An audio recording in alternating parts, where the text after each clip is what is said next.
you might as well already sit down for this one, because this one's going to take a while. I am excited.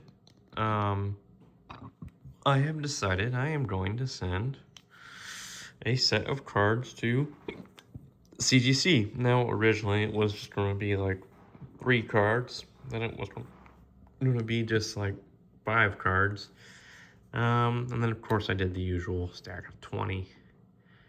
But I think I'm just going to go ahead and separate this video into 2 parts. But I will go ahead and part 1 of this video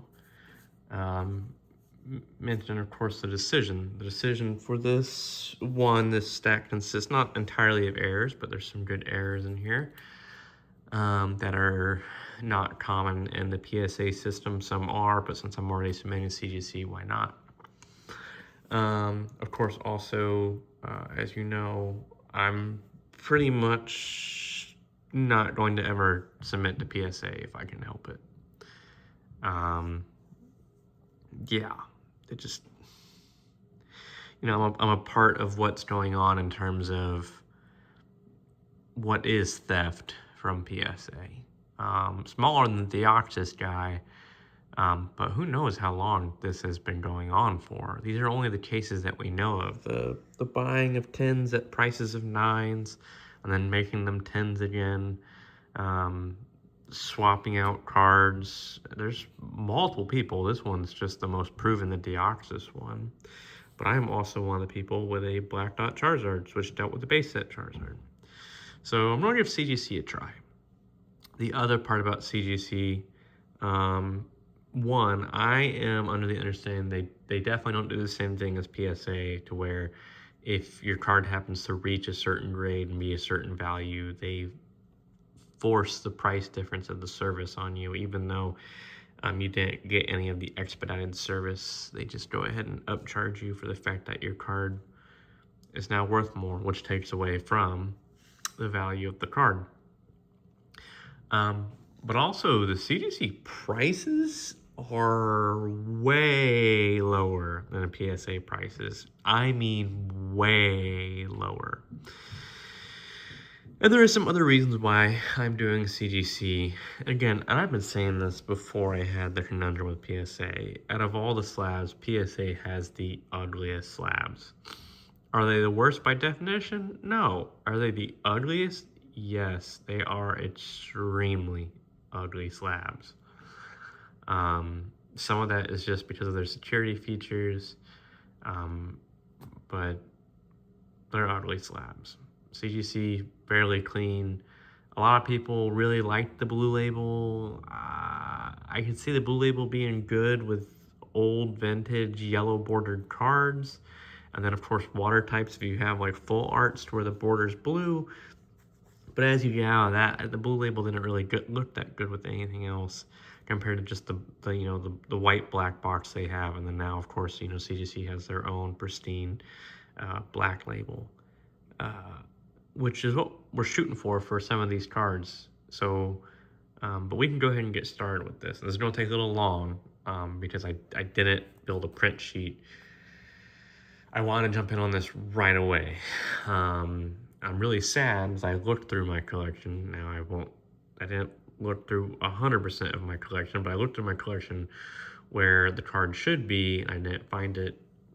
I could have sworn I had at least 2 or 3 Yamabuki City Japanese Gengars. Apparently I only had just the one.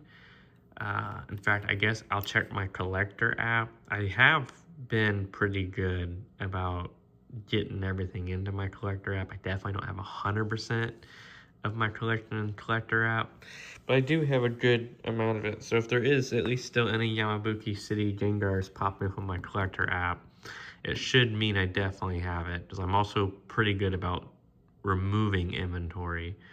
But hey, let's get on with this stack. This is going to add to the length, but I've had some bad luck with PSA, so I am going to go ahead and fully pull these cards out looking for bins, because that just happened to several of my submissions to PSA. Ironically, with cards that would have actually been worth a decent amount had they just been above a PSA 5, yet they all had just a slight unseen but still fairly large bend. And I do this off the camera for myself, and then on the camera for you guys. So now here's the other reason why I am submitting to CGC. We're going to do, of course, a test. I have always been interested in testing the grading system, and so far we've only used PSA and Beckett, and I haven't done the thing to where I recrack it from one sender and send it to the next. That's a pretty pricey data point set, and I don't know if that's 100% necessary. So we saw there's pretty much no scratches on this card, no whitening, and no bends. Now, we'll take a quick look at the centering. It's a bit off, but this would still be in that PSA 10, definitely PSA 9 category. Now, I'm going to title the sheet my CGC sheet, Guessing as PSA. Now, there's some reasons to why we're doing that specifically. Now, it's kind of a pain in the butt. I can't remember if this is 1999 or 1998. I know I should have done the 8 first, but whatever.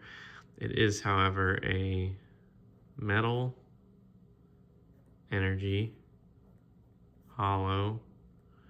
And this is really hard because there we go. I'm doing the writing through the camera. And, oh, shoot. There's no number.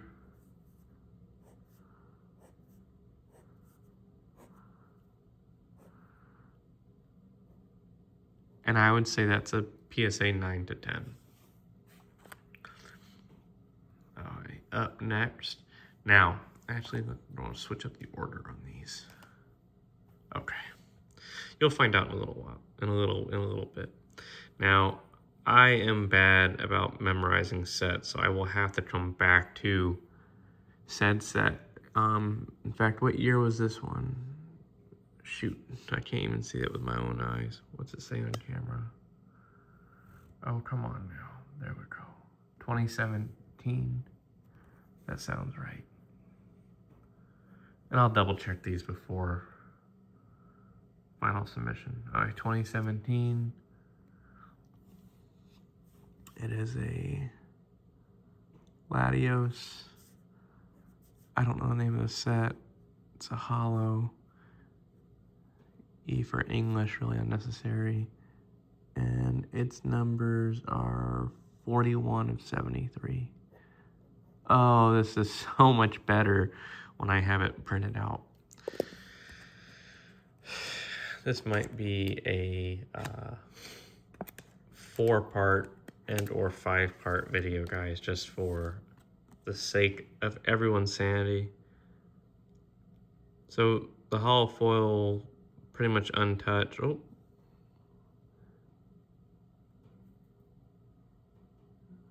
Looks like we got some sort of dent in it. And see, that's kind of what's driven me crazy. I don't think this was a pull. I think this was from, so there is a dent in it. Still going to submit it, see if CGC catches that. So this is probably one of the cards that I bought from someone's collection. Because you shouldn't have any dent like that for pulled cards. You know, nicks around the corners and centering is all you should have from pack pulled cards. But for some reason, I had bought a binder set from somebody, and nearly every last card had some sort of pencil dent. I don't know if they were doing it on purpose to try and, I don't know. So, some people all have their own motives, guys. So that kind of makes this difficult, because if it wasn't for that dent, just based on the front, oh, and there's a print line too. We got a lot of things going on with this one. Oh man, and then we have an uprise here. This one, I may have to swap it out with something. Because here's the thing. The other part about CGC is if you don't get basically a CGC 10, you are pretty much wasting money. Now, I could use this as a part of the data set, which I might just do, just to have some sort of control to the data set. And more of a control would be recracking a already, I don't have any on hand, but resubmitting a CGC already graded card and submitting it with the thing, with the thing of cards as a control. So this one just got complicated. Now, again, we're grading this, so this was PSA, and they take those dings pretty hard, and the side uplift, they're 50-50 on that. But then PSA is also strong against these print lines. But that ding specifically, man. So if this was PSA, geez, I'm gonna say 5 to 6. That will be interesting to see what this comes back as a CGC. And in a couple of moments, you will also see why I said I had to switch the order up. Because things are about to get more interesting. Now, not for this one. This one's still just another normal Latios card. But the one after this. Okay. Well, that 2x zoom in was way cleaner, so I guess we'll do this for just centering. Centering looks good to me on the front. Centering looks good on the back. Now we do have kind of like an askew sort of line going on. I just need one single camera. The iPhone camera, this is the 17 Pro, having those triple lenses really kills me because it's like it doesn't want to just focus with one. So there was some debris. I would always pretty much recommend getting debris off your card. If it stays on, it makes it to the grading process, they won't take it off for you. They just don't care. Honestly, this is a super clean card. I would give this a PSA 10. So here's to hoping that this gets that CGC black label. And like no question, just straight, well, the only part that was in question was, what is this? But I still think that would get a PSA 10, so.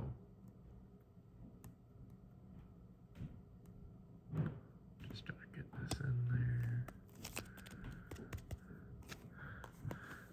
Oh, I didn't write any of the data set down.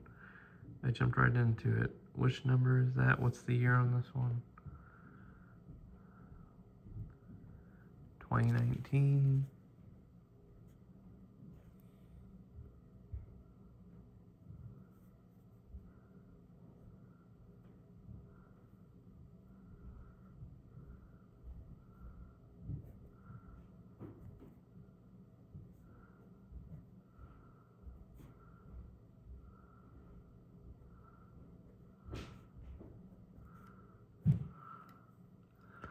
And this one I would just say 10.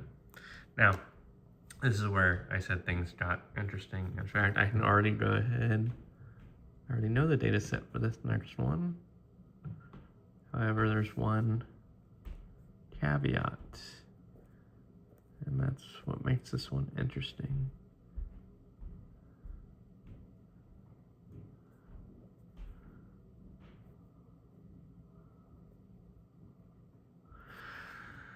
So this next one is the previous card, or the one prior to the previous card. However, the caveat is, it is a full bleed.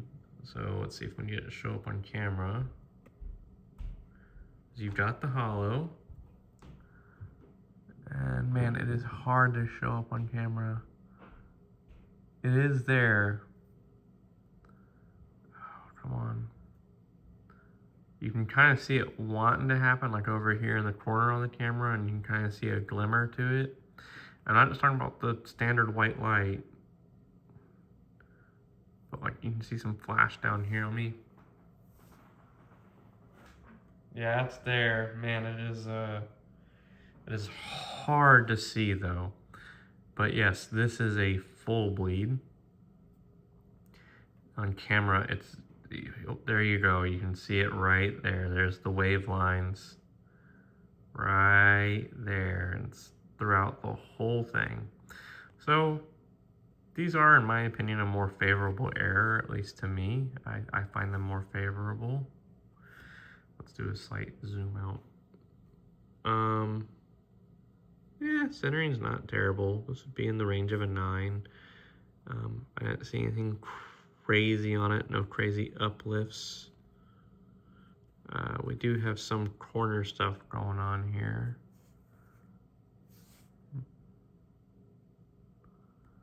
Not really too much though.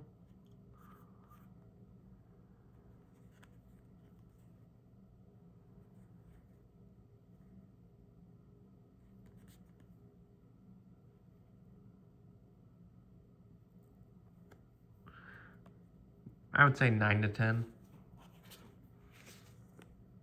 Now, PSA, the other issue is they see the error and they count it against you even if you annotate it. So, not a huge fan of that. But I'm going to put 9 to 10 if it was a PSA. So, again, I'm very interested to see how these come back from CGC.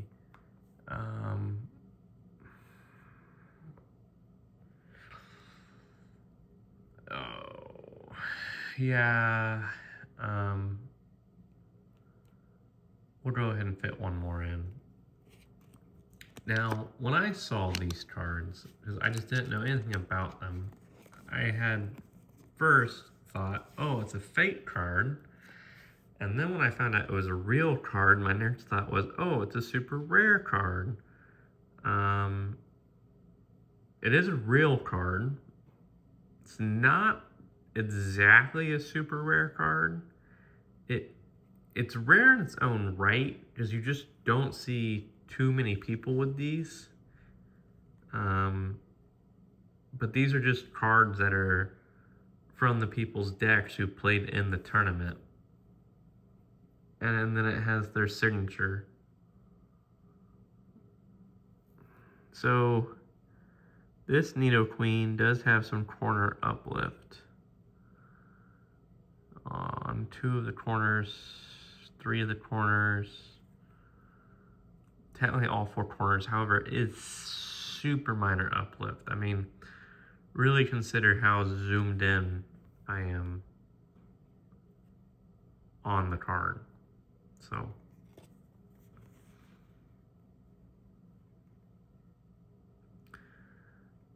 this is going to be difficult because I have seen PSA 10s with said defects. I've also seen them basically be 8s. That being said, again, I gotta build that data set. So I'm going to guess PSA 8 to 10. And I know that's a 2-point range. And it's kind of, it's almost like, oh, why not just say 1 through 10? But well, it's still narrowing things down. So I think 8 to 10 is a fair guess.